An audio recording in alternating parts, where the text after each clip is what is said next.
Amado Padre que estás en lo alto, en esta noche, Padre, glorificamos tu nombre. Gracias, Padre, porque tu palabra dice: bienaventurado aquellos que están por las noches en la casa de Jehová. Oh Rabacaisa aquí a Rabasaya, bendecimos tu bendito y glorioso nombre y te damos la gloria y el honor por toda la opresión que hemos tenido que enfrentar. Te damos la gloria por cada batalla que hemos tenido que librar en todos estos años, Padre Celestial, porque todo este proceso nos ha llevado a convertirnos en lo que hoy somos, Padre Celestial. Lo que hemos alcanzado ha sido por tu entrenamiento, por tu fuerza en nosotros, por tu palabra. Te rogamos en esta hora, Padre, que nos hables por medio de la Escritura. Que las viejas escrituras cobren vida ante nuestros ojos. Oh Rabaquí Sabai, y tu pueblo se regocije en la verdad. Esa verdad que nutre nuestro espíritu, esa verdad que levanta el corazón, esa verdad que afirma nuestra convicción. Levántate, poderoso Rey, aviva tu obra en medio de este tiempo y que tu reino se manifieste trayendo libertad a la tierra. Yo siento que un gran banquete está en esta noche, Padre, preparado para aquellos que tienen hambre y sed de ti. El diablo atacó en el día, pero ahora tú te glorificas en la noche. El diablo robó en el día, pudo destruir en el día, pero en la noche es cuando los que te aman deciden estar en tu casa, renovándose. Arriba Kaisa Mai Shiseya, que tu pueblo alcance la victoria en esta noche, Padre, por medio de la verdad, por medio, Señor, de ese poder que viene de arriba, tu palabra bendita.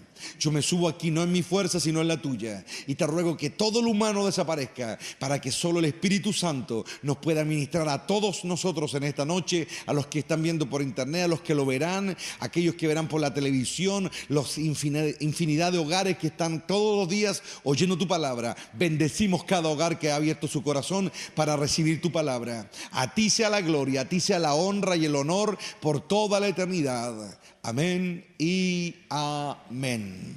Gloria a Dios. Quiero partir en esta noche con las palabras del apóstol Pablo a la iglesia de Éfeso. Luego que él habla acerca de esta lucha, ¿no es cierto?, de esta batalla constante contra las tinieblas, él comienza a hablar acerca de la importancia de que la iglesia haga todo para Dios. ¿Sabe qué es lo que hace poderoso al hombre? Cuando hace las cosas para Dios. No para agradar a otro hombre, ni para agradar a una institución o agradar a un lugar o a un grupo de personas. Lo que hace poderoso un hombre o una mujer de sierva de Dios, siervo de Dios, es cuando realmente quiere agradar a Dios. ¿Se han dado cuenta que nosotros muchas veces nuestras intenciones están motivadas por muchas razones y no por las correctas? Pero Dios en su bondad y en su misericordia nos quiere impulsar ¿a qué? A que nuestras intenciones sean las correctas. A que lo que realmente nos impulsa ¿a qué? A luchar, a soportar, a aguantar, por otro lado, a amar, a esforzarse, a cuidar a otro, a clamar por otro, a servir, a entregar, tenga la motivación correcta. Porque nosotros podemos hacer muchas cosas, pero si nuestra motivación no es correcta, no edificamos.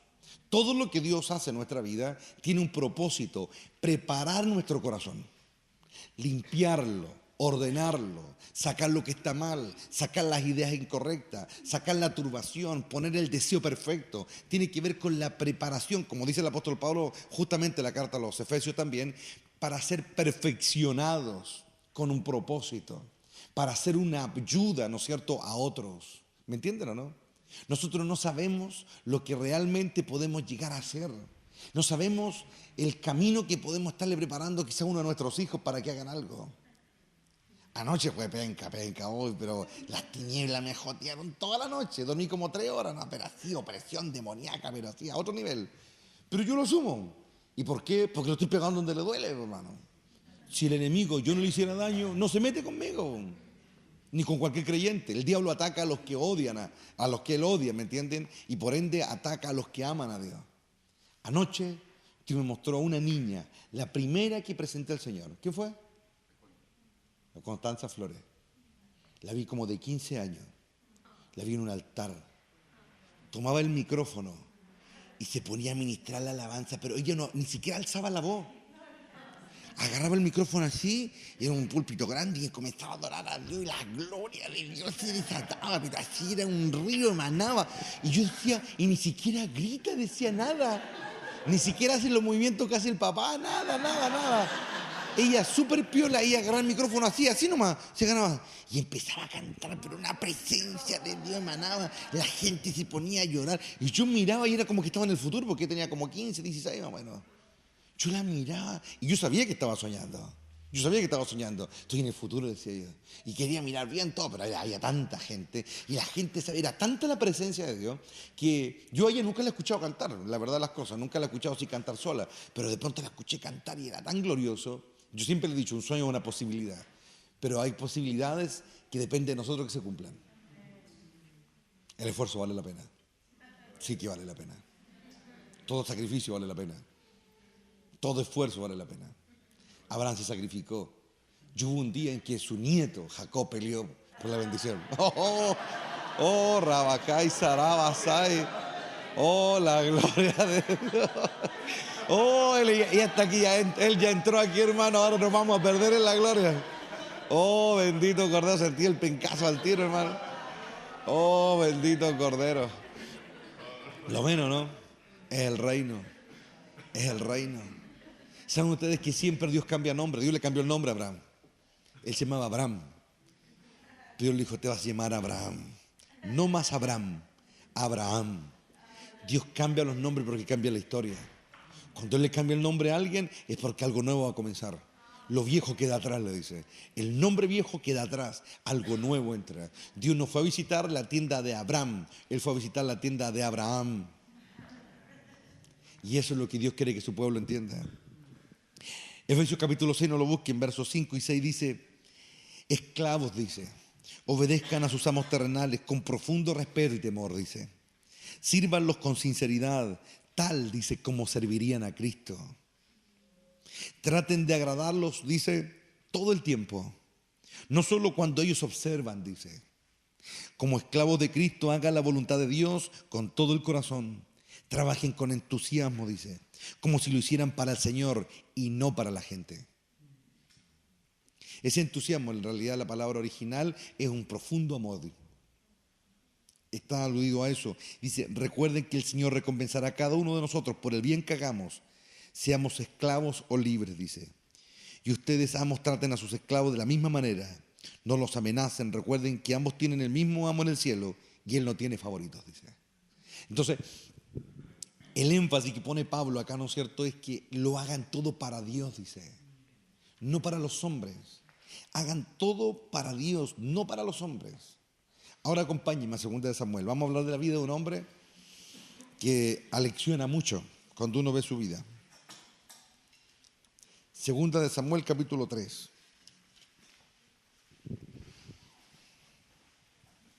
Verso 22. Joab asesina a Abner. Verso 22 en adelante dice, pero justo después que David despidió, dice, a Abner en paz, Joab y algunas de las tropas de David regresaban de una incursión y traían, dice, un gran botín. Cuando Joab llegó, le dijeron que Abner acababa de visitar al rey y que David lo había enviado en paz. Entonces Joab fue deprisa a ver al rey y le preguntó, ¿qué ha hecho usted?, le dice. ¿Qué pretende al dejar ir a Abner? Sabe perfectamente bien que vino para espiarlo y averiguar todo lo que está haciendo. Con eso Joab dejó a David y envió mensajeros para que alcanzaran a Abner y le pidiera que regresara. Ellos lo encontraron, dice, junto al pozo de Sira y lo trajeron de regreso sin que David supiera nada, dice. Cuando Abner llegó de nuevo a Hebrón, Joab lo llevó aparte, a las puertas de la ciudad, como si fuera a hablar en privado con él. Pero lo apuñaló en el estómago, dice, y lo mató en venganza por la muerte de su hermano Asael. Cuando David se enteró, dice, declaró, juro por el Señor, dice, que yo y mi reino somos inocentes por siempre o para siempre de este crimen cometido contra Abner, hijo de Ner. Joab y su familia son los culpables, dice. Que la familia de Joab sea maldita. Que nunca falte un hombre en cada generación que padezca de llagas o de lepra y que camine con muletas o que muera espada o que mendigue comida. Joab y su hermano Abisai mataron a Abner porque éste había matado a su hermano Asael en la batalla de Gabaón. Interesante. Cuando uno lee la historia previa, comenzamos a ver, ¿no es cierto?, de que el reino, ¿no es cierto?, que había quedado bajo el liderazgo, más bien dicho, el liderazgo que tenía Abner sobre las tribus de Israel, ¿no es cierto?, que solamente Judá había apoyado a David para hacerlo rey en Hebrón. Comienzan a haber disensiones. La Biblia dice que a medida que pasaba el tiempo, la casa de David se hacía más fuerte y la dinastía de Saúl iba decayendo. Y existía esta pugna, ¿no es cierto? Recordemos que Saúl ha muerto, ¿no es cierto? Él pertenece a la tribu de Benjamín y todas las tribus de Israel lo siguen a Saúl. Él ha muerto y Abner, su mano derecha, el general, ha tomado el liderazgo militar y político. Ha puesto a uno de los hijos que han quedado de Saúl, ¿no es cierto?, como rey, pero en el fondo lo ha puesto prácticamente por una cuestión más que nada política, que más que por un derecho. A Isboset. Y cuando lo pone ahí, ¿no es cierto?, comienzan las disputas entre ellos, porque luego Abner, ¿no es cierto?, sintiéndose con todo el poder, porque en el fondo él era el que tenía el poder tras la cortina, ¿no es cierto?, él se queda con una de las concubinas, ¿no es cierto?, de que tenía Saúl. Y hay una disputa ahí entre Isboset, ¿no es cierto?, y Abner. Y Isboset como que le quiere sacar en cara a Abner y le dice que está haciendo tomando unas concubinas que eran de Saúl. Y obviamente a Abner se le para la cola, ¿no es cierto?, porque en el fondo él tiene el tiesto por el mango, ¿no es cierto?, y le dice, ¿acaso no fui yo el que protegí a tu familia? Le dice, ¿no soy yo el que todavía te puso a ti como rey? Y me venía a sacar en cara esto, y le dice un par de cosas. Y Abner se enoja a tal grado que le dice que hoy, que el Señor me maldiga, le dice, si hoy yo no ayudo a David, le dice, a entregarle todo el reino a su mano. Y producto de esa disputa que hubo entre ellos, es que Abner concuerda una cita y una conversación con David. Y David lo recibe, ¿no es cierto?, con un banquete, porque obviamente había habido mucha guerra ya entre ambos bandos, ¿no es cierto?, Judá, ¿no es cierto?, y todos los que seguían a Abner, que era el resto de Israel. Ya habían habido varias escaramuzas, de hecho la Biblia relata algunas de ellas, ¿no es cierto?, y en el fondo era una especie de guerra civil entre el mismo Israel. Entonces David, también actuando sabiamente, quiere darle un coto a la situación, no quiere que Israel se siga socavando, ¿no es cierto?, en estas pugnas internas, y él accede, ¿no es cierto?, y lo recibe bien, hace un banquete, porque en el fondo iba a ser un acuerdo político en el fondo. Abner le iba a entregar el liderazgo, ¿no es cierto?, de todas las tribus y se iba a formar un solo imperio, ¿no es cierto?, bajo el liderazgo de David. Y ese era el contexto. Y obviamente Abner llega, ¿no es cierto?, conversa con David, hace un banquete, la Biblia lo relata ahí, viene con varios principales, ¿no es cierto?, de los líderes de las tribus, ¿no es cierto?, que comandaba Abner, y llegan a un acuerdo. Y ahí Abner le dice, yo te entrego el poder, le dice, y llega a un acuerdo y David, para cortar la guerra civil, y obviamente porque era el propósito, y en un momento Abner le dice, ya sabemos que Dios te entregó el reino, le dice. Y llegan a un acuerdo y finalmente todo perfecto, era cosa ahora nomás de oficializarlo solamente, cuando Abner se va, y en eso aparece lo que nos relata acá, ¿no es cierto?, Samuel, que viene, ¿no es cierto?, Joab llegando de las incursiones, ¿no es cierto?, a las que estaba acostumbrado a realizar por el comando, ¿no es cierto?, de David, y viene con una victoria, ¿no es cierto?, ha vencido a algunos por ahí, viene con tesoro, con saqueo, ¿no es cierto?, y de pronto, ¿no es cierto?, ve a Abner, ¿no es cierto?, se entera de que Abner, su archienemigo, ¿no es cierto?, recordemos que Joab era el generalísimo de David y Abner era el generalísimo, ¿no es cierto?, de Saúl. Entonces ellos no se veían la suerte para nada, y además de que en una de las pugnas, estas batallas que había habido entre ambos ejércitos, Abner había matado a Asael, el hermano menor de Joab. Entonces había un tema ahí personal. Y cuando ocurre todo esto, pasa lo que acá relata la Biblia, ¿no es cierto? Y sale a la siga, ¿no es cierto? Y él, en un son de venganza, va y mata, ¿no es cierto?, a Abner. Y cuando ocurre eso, David ve el peligro, ¿no es cierto?, de que sea acusado él, o sea él interpretado por el resto de Israel que comandaba Abner, que había sido una trampa y que en el fondo lo había invitado para matarlo, ¿me entienden? Entonces, a David quiere dejar muy en claro que él no tiene nada que ver en el tema. Y ahí, ¿no es cierto?, le dice lo que le dice, y le dice, maldito sea, le dice tú y tu familia, y en el fondo la familia era la hermana, porque Joab era sobrino de él. Entonces, hay un momento, ¿no es cierto?, en que ocurre todo este proceso, ¿no es cierto?, y vemos cómo Joab, ¿no es cierto?, derechamente se corre con los carriles, y él como que argumenta, ¿no es cierto?, y le dice al rey, le dice, ¿acaso, cómo puede haberlo dejado y no te das cuenta que viene a espiarnos? Que él no está ni ahí con lo que el rey piensa. Ni ahí. Él tiene su propia opinión de muchas cosas y que obviamente está, ¿no es cierto?, influenciada por su propio sufrimiento, por su sed de venganza, por su pérdida. Y él, ¿no es cierto?, va y cita, ¿no es cierto?, a Abner, y a traición lo mata. Y obviamente un hombre de guerra como Joab no iba a necesitar un segundo golpe para liquidar a Abner, pero un hombre experimentado en guerra ambos. Pero como Abner va de buena fe, ¿no es cierto?, finalmente pasa lo que pasa y lo mata y ocurre lo que ocurre. Y yo mirando este proceso, Me llamó mucho la atención, ¿saben por qué? Porque Joab es el típico creyente, porque por decirlo de alguna manera, él peleaba también por Israel, ¿no es cierto? Es el típico creyente que tiene su opinión con respecto a las cosas. Tiene su propia versión de los hechos. Y claro, alguien podría decir lo que pasa es de que él está influenciado por su dolor, probablemente, por su pérdida. Pero recordemos que este mismo Abner, en la batalla en que él mata a Asael el que se ensoberbia con Abner, Asael el que lo persigue. Abner no quiere pelear con él. Abner incluso le dice, pelea con otro, le dice. Y Asael, como la Biblia dice que era muy rápido corriendo, lo persigue, y es Abner, ¿no es cierto?, en un movimiento muy diestro de guerra, que lo atravesó con su lanza y fue un solo toque y lo mató enseguida. Entonces, hay un momento en que uno ve que esta cuestión era como media familiar, ¿me entienden? Esta cuestión de ser medio alleguado, así de ser soberbiado, de ser sabio en su propia opinión, de ser arrebatado. De hecho, David en un momento él habla con respecto a esta actitud que tienen los hijos de Sarbia, que es justamente Abisai, que es Asael y que es Joab, los tres hermanos. David en un momento dice, ¿quién los puede contener? Dice. Y ¿saben qué? A mí me hizo pensar ese episodio para una gran realidad nuestra. Creo que uno de nuestros grandes problemas como seres humanos es que tenemos mucho de Joab muchas veces. Tenemos mucho de ser sabios en nuestra propia opinión, de tener nuestros propios conceptos, de tener nuestras propias ideas. Puede ser que no tengamos el carácter, ¿no es cierto?, explosivo que tenían estos tres hermanos que los caracterizaba. Pero en el fondo, en aquel que es más explosivo, simplemente más evidente un defecto, ¿me entienden? En aquel que es más piola, pasa más desapercibido nomás, ¿me entienden? Pero tarde o temprano, esa actitud aflora. Y antes de seguir, miremos cómo termina un hombre con una actitud así. Primera de Reyes, capítulo 2, verso 34.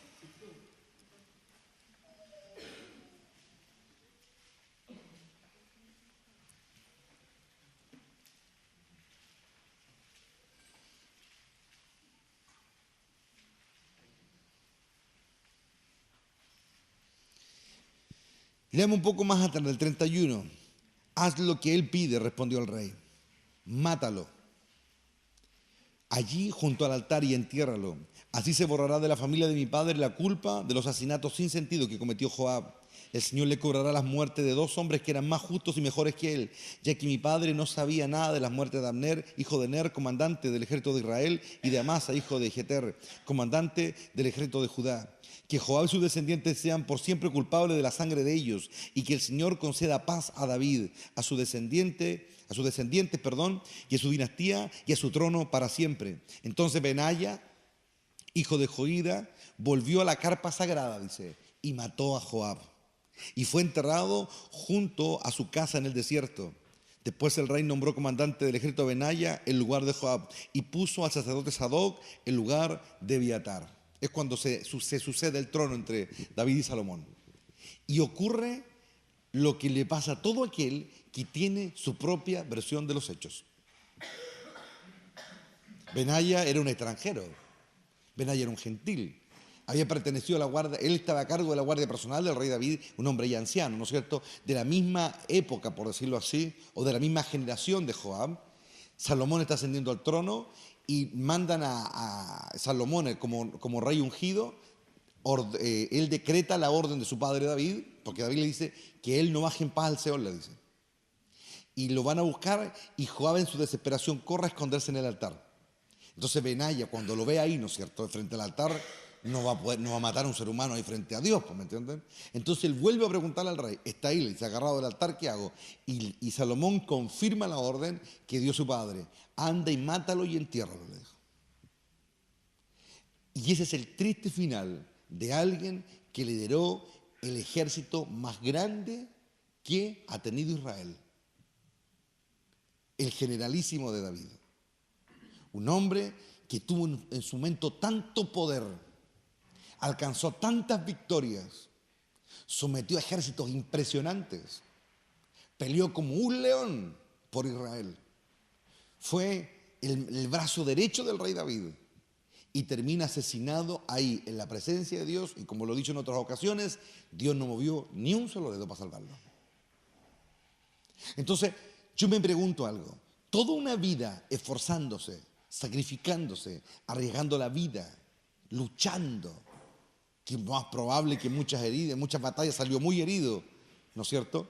Y terminar así de deshonrado, perdiéndolo todo, muriendo ahí delante de Dios y Dios no hace nada. Entonces, hay algo que el Señor me llevó en esta noche a poner ahí en la palestra. ¿Cuáles son tus pensamientos? ¿Y cuáles son los míos? ¿Qué es lo que yo amo, dice Dios? ¿Y qué es lo que tú amas? ¿Qué es lo que tú buscas? ¿Y qué es lo que yo quiero? ¿Por qué has luchado tanto? ¿Estás luchando de la manera correcta? ¿Son tus pensamientos los pensamientos de Dios? Y miren, en la vida de Joab lo podemos ver de una manera muy tácita, su gran defecto. Él nunca sintió como sintió el rey. Él no abrazaba las ideas del rey, sino que él abrazaba sus propias ideas. Él tenía una imagen, él amaba a Israel, sí, pero él tenía su propia versión de los hechos de cómo Israel iba a prosperar, de cómo Israel se iba a convertir en una gran nación. No tenía la visión y la perspectiva que tenía el rey David. Es decir, yo veo un hombre que luchó mucho, pero su comunión era muy pobre. Veo un hombre que fue muy comprometido, ¿me entienden? Íntimamente comprometido. De hecho, las rebeliones que sufrió David como rey, por ejemplo, por Absalón, ¿no es cierto? Vemos que el que sacó la cara y fue a la pelea y en el medio de esta guerra civil lideró a los pocos que habían quedado con David y fue a enfrentar a Absalón y lo venció, fue Joab. Fue Joab que le dice en un momento a David y lo corrige y le dice, sale a recibir a los que lucharon por ti, le dice. Entonces yo veo que este hombre hubo muchos momentos en los que tuvo decisiones acertadas, pero aunque eran acertadas, las intenciones no eran las correctas. Porque él tenía, miren, esto es muy interesante verlo, porque él decía lo mismo que probablemente David decía, apuntaba hacia lo mismo, pero no tenía el sentir de su rey. Si el rey decía, luchamos por Israel y luchamos por Jerusalén y luchamos por Jehová, él decía amén, pero no lo hacía como lo hacía su rey. Su gran debilidad, su gran defecto, lo que quebró toda su obra fue que él nunca unió su corazón al del rey. Se parecían, ¿me entienden? Las versiones se parecían, pero él no sentía como su rey. A la hora de salir a la pelea, él mataba a diestra y siniestra. No le hacía asco a ninguna pelea. Pero la única pelea que tenía que haber ganado, nunca la ganó. La pelea contra sí mismo.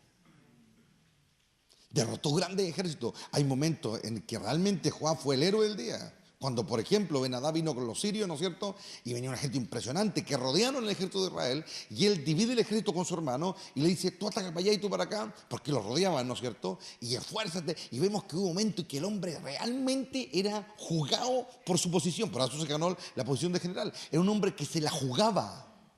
Un hombre arriesgado. ¿Me entienden? Él no estaba sentado ahí en un sillón, no. Él estaba ahí en lo crudo de la guerra, donde la muerte, los gritos, las tripas, la sangre, el sufrimiento, ahí, y ahí él sacaba la cara. Pero miren cómo no logró entender a Dios. Y hay un momento, hermano, en que esas cosas a nosotros nos comienzan a pasar la factura. Nosotros tenemos que sentir como siente el rey.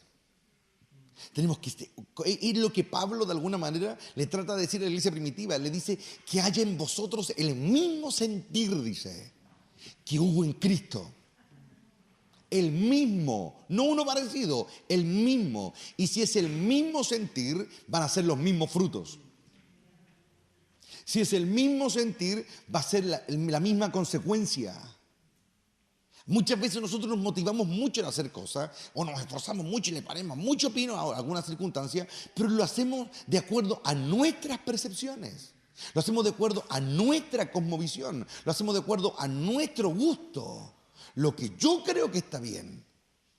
Pero no se trata de lo que tú pienses, no se trata de lo que tú quieres, se trata de lo que Dios quiere. Y Dios su voluntad se la dice a un hombre. Desde el principio ha sido así.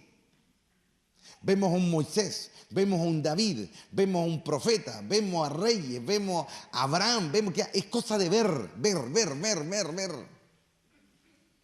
Y siempre que Dios en la historia de la humanidad ha pretendido y ha hecho algo grande, algo en lo que Él ha intervenido, el modo operandi es el mismo. Dios no cambia. Dios respeta sus leyes porque Él sabe que es la única manera en que la cosa realmente salga a flote, ¿me entiende? En que realmente se logre el objetivo. ¿De qué sirve no tener el mismo sentir que el rey? ¿De qué sirve? ¿De qué sirve yo luchar a mi manera? Ahí tienen un ejemplo. Yo no he conocido a un cristiano en este tiempo tan comprometido y tan jugado y tan arriesgado como Joab. No he conocido. Tan valiente como este hombre. Porque Joab partió desde el principio con David. Cuando eran casi unos cuatreros nomás que andaban ahí por los desiertos de Medio Oriente. Ya Joab estaba al lado de él ahí. Fiel a él. Pero en el fondo, él era fiel a su propio ego. ¿Se dan cuenta, no? Entonces, en algún momento, todos estamos en la posición de Joab. Porque cuando nosotros vemos, por ejemplo, a un Saúl, ahora, en relación con Dios, ¿no es cierto? Vemos a un Saúl que tomó la actitud de Joab para con Dios. Y vemos un Saúl que hizo lo que él quería y que con el tiempo se siguió manifestando nomás. Se siguió manifestando lo inevitable, lo que estaba ahí latiendo adentro. Entonces, ¿Dios qué hace? Como les decía ayer, Dios presiona. Dios presiona para discernir las intenciones del corazón. Para discernir lo que nos impulsa. Y mucha gente está en la iglesia por necesidad, muchos están por un puesto, muchos están porque se sienten cómodos, muchos están porque tienen algo que hacer, muchos están porque se sienten cómodos en una comunidad, ¿no es cierto?, en un grupo de hermanos que tienen ciertas cosas en común, pero en el fondo, lo que tiene que llevarnos a estar en la presencia de Dios es el deseo de hacer su voluntad. Cuando Cristo dice, no se haga la mía, es decir, yo me vacío de la mía. Ya no tengo mi opinión, ya no tengo mis ideas, ya no tengo mi gusto, no tengo mi meta, son las de Él. Y cuando Dios ve a un hombre, cuando Dios ve a un pueblo, cuando Dios ve hombres en medio de un pueblo que tienen ese sentir, su poder comienza a manifestarse. Y cuando no lo ve, esa persona es como un árbol pasmado, nunca da fruto. Nunca da fruto. Yo recuerdo cuando era niño, en mi casa había un montón de duraznos, árboles de duraznos. Y cuando llegaba el tiempo de la cosecha, yo todavía tengo la memoria, 3, 4 años, eran tantos los duraznos que habían, pero tantos los duraznos, árboles que no eran tan grandes, pero cargaban de una manera que estamos acostumbrados a agarrar el canasto de mimbre y llenarlo de así. Y yo cuando tenía como 2, 3 años, más cava uno lo botaba, más cava otro lo botaba. Porque como cabros chicos, ¿me entienden? Y mi mamá todavía me lo saca en cara. Y una de las cosas que yo recordado de los años de mi niñez, es que yo sabía que cuando venía el buen tiempo y venía el tiempo de la cosecha, iban a salir, pero cargados a morir los duranos, a morir. Entonces hay un momento en que Dios quiere eso de nosotros. Dios toma el canasto y viene a buscar cosecha, por hermano. Pero hay un momento en que nosotros nos autoengañamos. ¿Cuál es el autoengaño de Joab? Salía y ganaba. Y nunca se dio cuenta por qué ganaba. Saqueaba pueblos enteros, enfrentaba a quien se le ponía por delante. Y él siempre pensó, me imagino yo en su cabeza, que era él, Pero llegó un momento, sí, padre, tuvo un momento en que tuvo que pelear sin la unción de su rey. Hubo un momento en que tuvo que enfrentarse él, como decimos en Chile, hacia potito pelado consigo mismo y no fue capaz. Y se desplomó en su propia maldad. Y vemos un hombre que está desesperado ahí frente a Dios para que lo proteja. Y aquí viene algo grande, algo muy grande. Benaya era el líder, era el comando, el encargado del comando de élite que protegían al rey. Un hombre experimentadísimo en la guerra también. un hombre muy diestro. Y cuando Joab quiere defenderse de Benaya, no puede. Hombre del mismo nivel y no puede. Diferencia abismal entre Benaya y Joab. Dos hombres valientes a cargo de grandes cosas. Uno del ejército y el otro de proteger la vida del rey.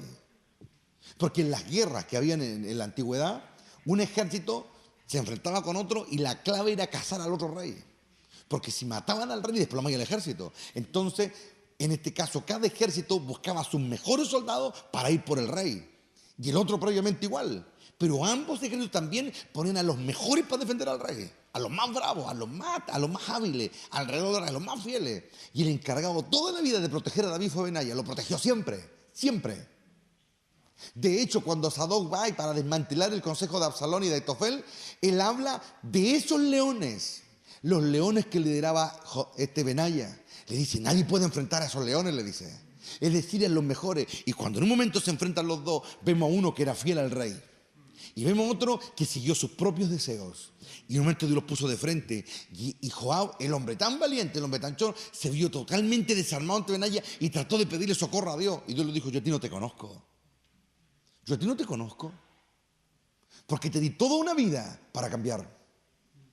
Te di toda una vida para que recapacitaras. Y no quisiste hacerlo. Porque nunca te interesó conocerme, sabiendo que tenía frente a ti un gran rey. Un rey que tú lo viste buscarme. Un rey que tú lo viste adorarme. Pero tú eras el mandado a hacer para ver los defectos de tu rey. En vez de darte cuenta que nunca fuiste ni los talones de tu rey. Porque después vemos que en la segunda rebelión, ¿no es cierto?, del otro hijo que tuvo, ¿no es cierto?, de Adonías, ahí sí abrazó la rebelión de Adonías. Y lo ayudó y lo apoyó.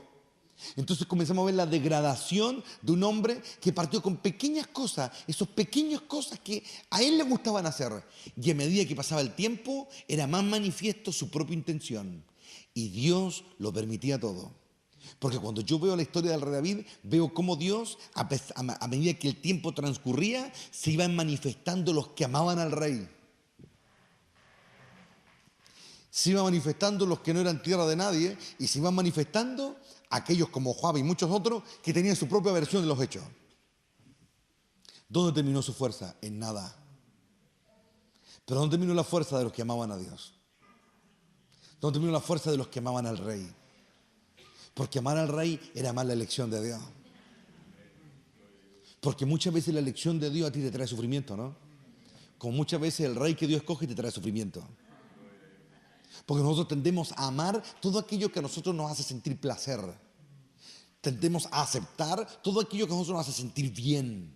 Pero tendemos a huir de todo aquello que a nosotros nos hace sentir mal.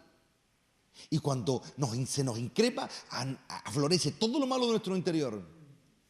¿Y saben qué? Tú puedes vivir la gloria. Tú puedes experimentar muchas cosas de Dios. Puedes tener visiones, tener sueños, un montón de cosas. Pero si no eres capaz de matar eso no te va a servir de nada haber estado cerca de Dios mucho tiempo como lo estuvo Joab. No va a servir de nada. En cambio, si realmente te interesa, Moisés, conocer al rey y saber por qué Dios lo escogió, ver lo que otros no han visto. Y esto no es para nada un sermón egocéntrico, no tiene nada que ver con eso. Ustedes necesitan oírlo, yo no. Como dijo una vez mi rey, esta voz vino no por mí, dijo. Esta palabra vino no por mí, vino por ustedes, dijo. Hay sermones que no vienen por el predicador, aunque otros sí, pero hay sermones que vienen por los que oyen. Nuestro rey no necesitaba que una voz dijera, este es mi hijo. No, él lo necesitaba, él lo sabía. Pero la gente, ¿qué escuchó? Uno un trueno, otro un terremoto, otro escucharon una voz. ¿Qué estás escuchando hoy día?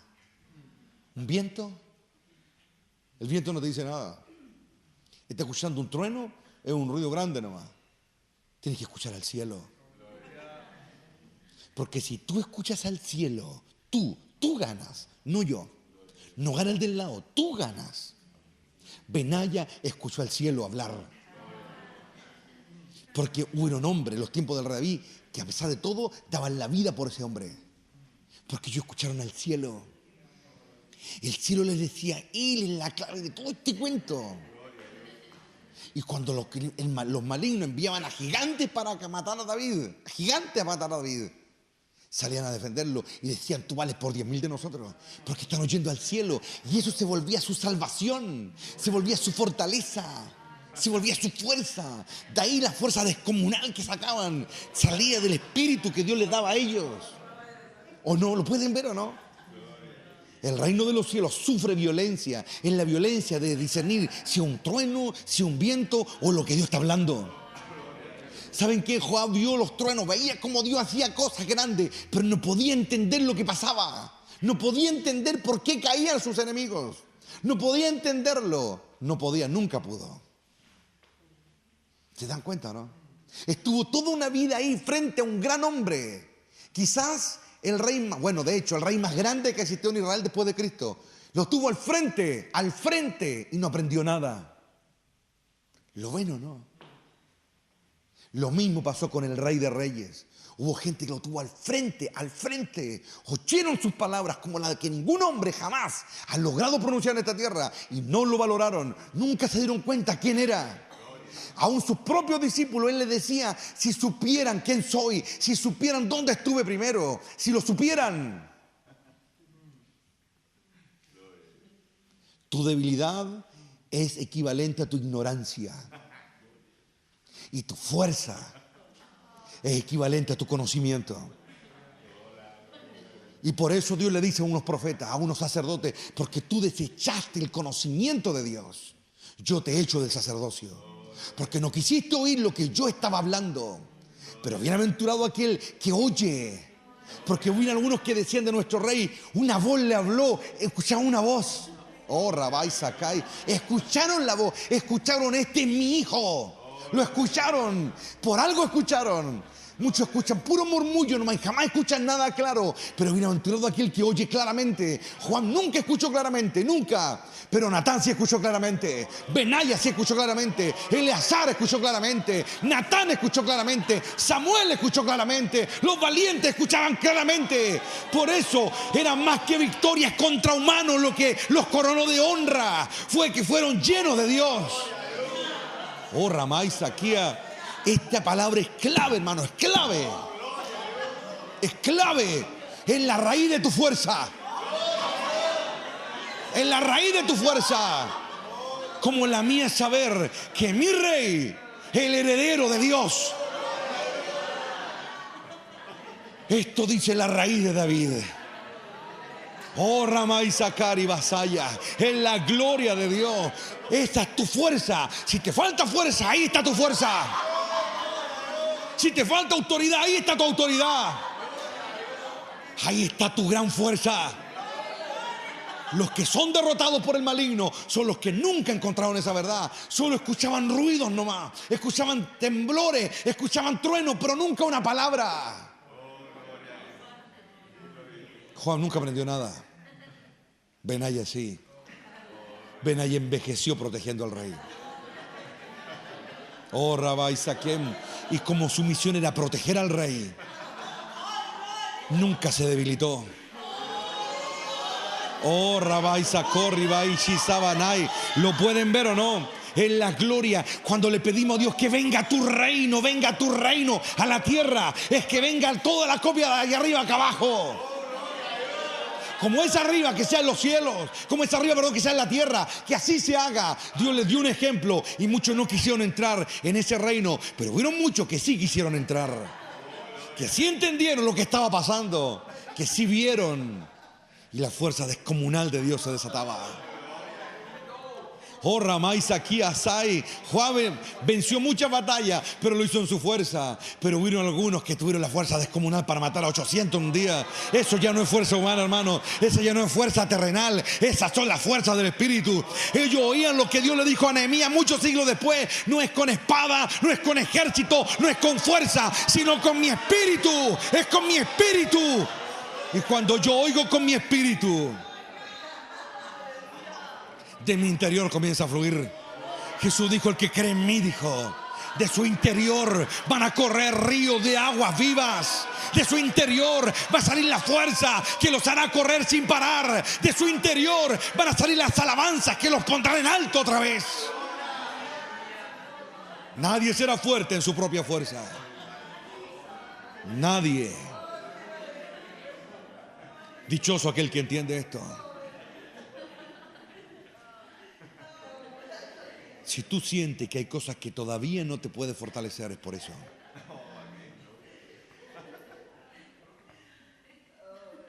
Y si sientes fuerza, es porque ya lo entendiste.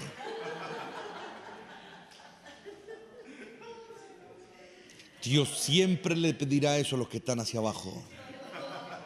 A ti te pide una cosa, a mí me pide otra.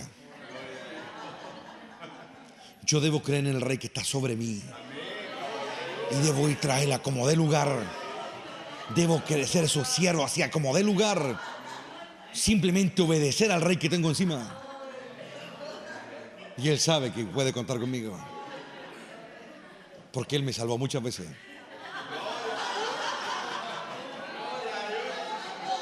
Yo he tenido recuerdos, hermano. Oh, Rabbi Saquiara Sayanei. Oh, bendito Rey. Uno no todas las batallas las ha ganado en la vida. Muchas veces caímos prisioneros y Él entraba. Él entraba a salvar. Él entraba a romper cadenas. Eso hace un Rey por los que lo siguen. Él lo salva primero. Oh, Rabaquía, Samaya, Coba, en la gloria de Jehová. Y es en ese instante donde yo comienzo a adorar en espíritu y en verdad. Es ahí cuando la eternidad florece. Esto es lo que el diablo no puede vencer. No importa cuántas tinieblas se levanten, la verdad no puede ser derrocada. La verdad nos dará la fuerza de un búfalo. La verdad me hará saltar muros. La verdad, aleluya, me hará desbaratar ejércitos. La verdad me hará retroceder a los mismos infiernos. La verdad, la verdad, la verdad nos hará libres. La verdad romperá cadenas. La verdad nos hará libres. La verdad va a deshacer las obras de las tinieblas de los que están esta noche. ¿Cuántos quieren alcanzar esta gloria? Y hacerse fuertes en Él. Hacerse fuertes en Él. Fuertes en Él. Esta es la verdad. Juan nunca lo entendió, pero su testimonio está ahí para que nosotros aprendamos ahora y veamos los que sí lo lograron. El rey David jamás fue vencido por enemigos porque él tenía muy claro quién era su rey. Lo conoció. Antes de tiempo lo conoció. Él descubrió un secreto de Dios. 1000 años antes que Dios lo manifestara. Lo vio antes. Él fue el primero que habló de dos señores. Oh, Ricay Sabacova. Dijo el Señor a mi Señor. Eso no lo entendía nadie, pero Él lo entendía acá adentro en el Espíritu. Siéntate a mi diestra. Nadie sabía que existía una diestra y Él lo descubrió. Porque Él fue un valiente de ese rey. Toda su vida lo fue. No luchó por sí mismo. Saúl se perdió porque Él luchaba por él. Por su gloria, por su fama, por su reconocimiento. Y así terminó. Consultando brujo y destruido. David luchaba por otro rey y nadie lo veía. Tanto tiempo cerca del arca vio cosas que otros no vieron. Oh, Rika y Samai. El arca muchas veces se iluminó solo para hablarle a él. Oh, Riba y Saquén, fluía el viento y él escuchaba cosas que otros no veían. Quizá para muchos era un loco, quizá para otros era un soñador, pero para los que amaban a Dios entendían que él hablaba cosas supremas. Cosas que estaban más allá de su entendimiento, pero las escuchaba y las escribía. Dios le decía, no importa que ahora la mayoría no entiendan. Llegará el tiempo en que dirán que tú viste cosas que otros no vio. Llegará el tiempo que cuando yo lo revele al mundo, dirán, David lo vio. ¿Entiende lo que estoy diciendo? David nació de Cristo. Por eso Dios después en el Apocalipsis le habla a Juan y le dice, yo soy la raíz de David. Él salió de mí. Fue como fue porque salió de mí. Pero hubo gente en su momento que no lo vio. Hay que ver ahora. Nuestra fuerza nace de ahí. Nuestra fuerza nace de ahí. Oh, Rabakai Sanai Shiseya. Oh, bendito Cordero. El valor nace de ahí. La decisión nace de ahí. La valentía nace de ahí. Si hay cosas que tú te das cuenta que no eres capaz de lograr, es porque lo estás haciendo de la manera incorrecta. Es porque tú lo estás queriendo hacer y no lo estás haciendo de la manera correcta. ¿Por qué los valientes podían hacer proezas? Porque ellos se dieron cuenta. ¿Lo ven o no? Cuando siempre ha sido esa la gran prueba de Dios. A ver si se dan cuenta de lo que estoy haciendo. Ha sido desde el principio así. Siempre ha sido así. Por eso el Señor en un momento criticaba a la gente, le decía, ustedes pueden reconocer el clima y no pueden darse cuenta de lo que ahora está pasando. Pero hubieron hombres como Natanael, por ejemplo, que lo vieron una vez nomás y se dieron cuenta enseguida que él era el rey de Israel. ¿Qué tipo de persona vas a ser? Uno que un día de mañana, después de todo lo que pudo haber servido a Dios, muere asesinado ahí en el altar y nadie mueve un dedo, y menos Dios. ¿O vas a terminar lleno de honores como el rey David? Esa es tu decisión, po. De que veas la verdad hoy y que la protejas. No cometas el error de Joab, no lo hagas. Si está puesto ahí es porque es una advertencia para que tú no caigas en eso y para que lo hagas bien. Cada mala experiencia que está relatada en este glorioso libro es como una advertencia para que no hagamos lo mismo. Porque todos los humanos tienen la misma tendencia, tenemos la misma tendencia. Pero está puesto esto aquí para que veamos y digamos no más. Yo no voy a cometer eso mismo. Yo voy a hacer lo correcto. Voy a aprender de este error. Y también voy a aprender de este otro acierto. ¿Lo ven o no? Piensen en eso. Esa es la raíz de tu fuerza. Si tú lo ves, no te vas a dar cuenta cómo va a matar 800 en un día. Si lo ves, no te vas a dar ni cuenta cómo vas a matar a gigantes. Porque esa fuerza es. Esa fuerza. ¿Lo ven o no? Jesús sabía cuando habló con Ananías que bastaba que Pablo lo viera una vez. Iba a ser imparable. Fue otro tipo de guerra, no como la de los tiempos del rey David. Fue otro tipo de guerra, a nivel de corazones ahí. Era solamente la lucha de la gracia ahí. Pero ahora el reino de los cielos está sufriendo violencia otra vez. Y Dios ya decidió que el reino va a invadir la tierra. Y todo lo que es maldad va a ser fundido bajo el fuego de Dios. Y su pueblo tiene que estar ahí en medio, digno, firme. Y lo que te va a dar fuerza es la claridad, el conocimiento. ¿Lo ven? No termines asesinado frente al altar. Que nadie te mate. Mátate tú mismo. Ofrécete tú mismo como un sacrificio vivo, santo, agradable a Dios. Y no que tu maldad te alcance ahí frente al altar y nadie te salve. Por eso aprende, no juzgues a nadie, aprende, aprende. Porque pasará un tiempo, hermano, en que te olvidarás de toda esta tierra así, pero así. Esta tierra no es ni un punto en tu existencia. Esta tierra es pasajero. Todo lo que aquí vivimos es absolutamente pasajero. Intrascendente, absolutamente. Tienes que jugártela por la eternidad. ¿A dónde vas a volver? Y cuando el maligno quiera arrastrarte a este mundo, a que tu corazón se anide en este mundo, no lo dejes. Porque es una estrategia del maligno para enredarte. Tú no eres de aquí. Y Jesús se lo repitió a sus discípulos una y otra vez. Ustedes no son de este mundo. Son de otro, dijo. ¿Lo ven? Ustedes pueden hacerlo. Porque Dios en su fidelidad no permitirá que algo más grande de lo que ustedes pueden soportar y pueden superar les sea impuesto. Él jamás lo va a permitir. El diablo, cuando decide atacar a un hijo de Dios, Le trata de dar vuelta a la mente. Lo intimida, lo confunde y lo turba, si es que puede. Pero como dice alguien por ahí, el profeta Isaías, a los de firme carácter, Dios los guardará en completa paz. Porque el diablo se agranda, ¿me entienden? Pero a él esa intimidación que hace sentir le cuesta muy caro y es de corta duración.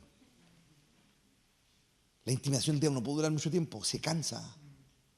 Le cuesta muy caro. Es un esfuerzo espiritual muy fuerte que tiene que hacer. Cuando el diablo está fundido, Dios recién está partiendo, hermano. Y tú lo único que tienes que hacer en medio de tu aflicción es esperar a Jehová nomás. Por más que el diablo te dé, tú tranquilo. Aprende a vivir con la presión. Que la presión no te indisponga.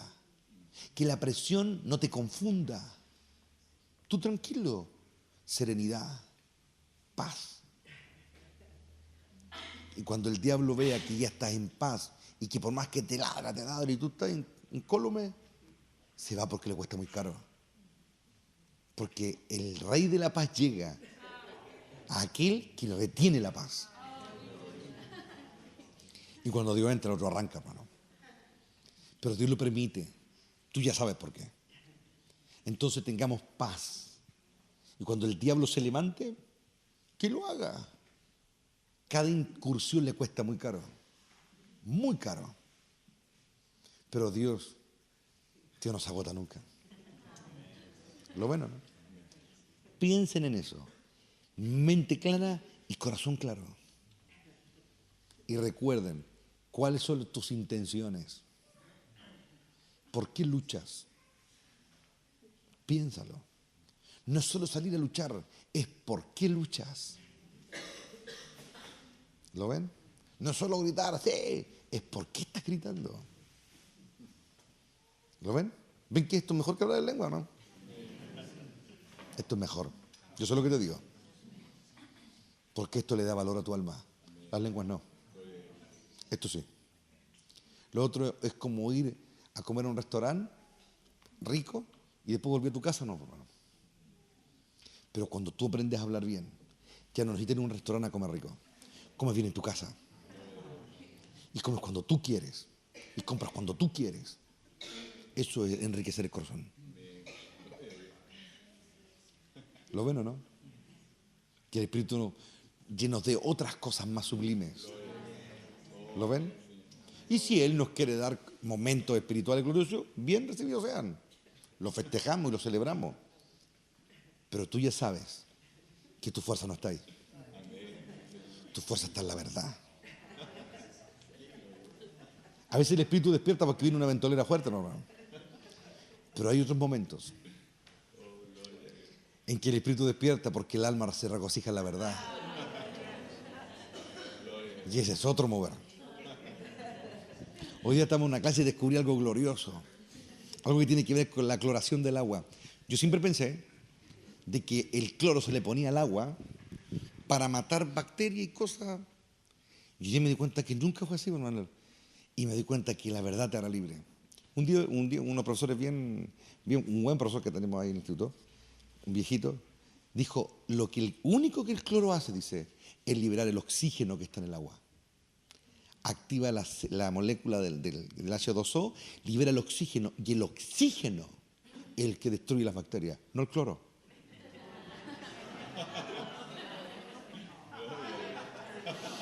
Más claro echarle agua, bueno.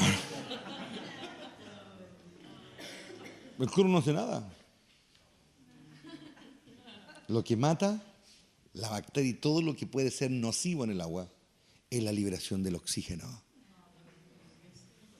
Y me sonó tanto aliento de vida, hermano. Es cuando la verdad está dentro de ti y Dios la libera con su presencia.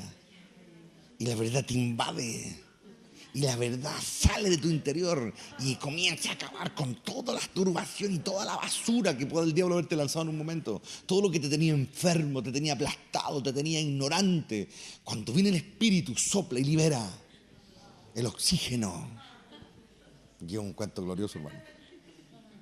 Y no es paradójico que el hombre casi sea un 80% agua, 70 y tanto por ciento agua. Entonces como que todo habla, hermano, así como que todo habla. Que Dios nos ayude y nos dé sabiduría y entendimiento. Porque si hacemos las cosas a la manera de Dios, te va a ir bien en todo. En todo. Y como Dios le dijo a Josué, nadie le dijo, nadie te podrá hacer frente en todos los días de tu vida. Y él sí que enfrentó a enemigos grandes, hermano. ¿Lo ven? Si mi palabra es lo que tú meditas, de día y de noche, nadie te va a hacer frente, le dijo. ¿Lo ven o no? Piensen en eso. Piensen lo que les digo. Dios está dando todas las herramientas, todas, para que sus hijos triunfen. Si los hijos no triunfan, o algunos no triunfan, es porque no quisieran. Pero Dios lo dio todo, todo. Recuerden las palabras de Pablo. Yo, dijo, lo puedo todo, dijo. En Cristo. Porque Él me fortalece. ¿Ok? Vamos a darle gracias al Señor.